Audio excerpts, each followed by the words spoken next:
moi, je me rappelle, il y avait Jean Rock, vous connaissez Jean Oui, Rock, bien qui est le patron vraiment de la nuit parisienne. Je connais Jean Rai. Jean Rock. Non, mais alors, et Jean Rock, il faut savoir que Jean Rock, c'est son prénom. Le mec s'appelle Jean Rock. Oui. C'est pas Jean Rock. Oui, c'est ROCH. Non, Jean Rock. Non, mais c'est ça. Parce que, et moi, j'étais persuadé qu'il s'appelait Jean Rock. Ah, Et donc, je faisais Comme, genre. comme Johnny Rock. Voilà, c'est ça. Et donc, je faisais genre devant la boîte de nuit. Je connais Jean. De l'appeler. Mais non, de l'appeler.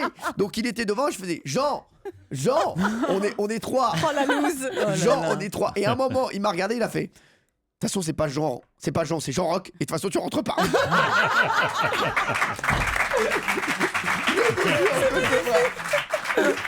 Mais c'est pas à lui que vous faisiez croire que vous étiez dirigeant de M6. Ouais. Après, à lui, je lui ai fait croire que j'étais dirigeant d'M6 à un moment. Mais non. Ah bah bien sûr, j'ai appelé Jean Rock. Alors je l'appelais plus Jean à l'époque, je l'appelais bien Jean Rock. Et je me suis fait passer. En fait, je regardais une émission d'M6 et j'ai vu à la fin qu'il y avait un mec qui s'appelait Thierry Bizot, qui était directeur des divertissements d'M6. Donc qu'est-ce que j'ai fait? J'ai appelé le bureau de Jean Rock et je me suis fait passer pour Thierry Bizot. Donc je lui ai dit voilà, je suis directeur des divertissements d'M6.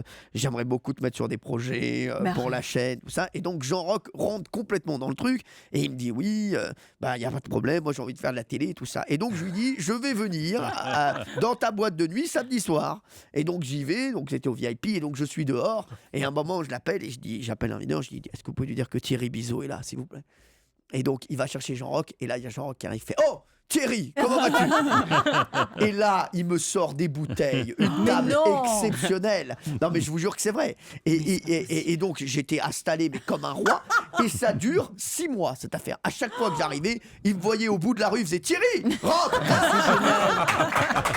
Mais quel arnaque, vous êtes un escroc professionnel. Non, mais c'est exceptionnel. Vous êtes pas dit cassé la gueule. Attendez. La fin est magique. La fin est magique parce que en fait, donc voilà, donc j'y vais pendant des semaines et des semaines. Et à un moment, Jean Rock veut absolument avoir un rendez-vous avec moi. Et donc je lui dis non, là je peux pas, là je dois m'occuper de M6 Kenya. Donc je vais partir 6 mois. Je me rappelle très bien. Je lui dis ça. Je dois m'occuper d'M6 Kenya. Là, je vais faire de gros trucs en Afrique avec tout M6. Donc on se voit à mon retour.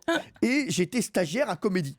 Et un jour, donc Jean Rock est invité pour un de ses titres à Comédie. Et il voit un mec à un moment passer à poil comme ça dans la rue et il regarde tout le monde, il fait mais c'est Thierry Bizot. Et il voit donc son Thierry Bizot passer à poil et donc ça, non mais là c'est exceptionnel. Et il lui est arrivé un autre truc, c'est que l'été avant qu'il me grille, il y a vraiment Thierry Bizot qui va à Saint-Tropez dans sa boîte au VIP et qui le demande à l'accueil et qui dit je suis Thierry Bizot, j'aimerais voir Jean Rock. Et là Jean Rock sort, il voit le vrai Thierry Bizot, il fait écoutez, Thierry Bizot je le connais très bien, je sais très bien que c'est pas. C'est génial.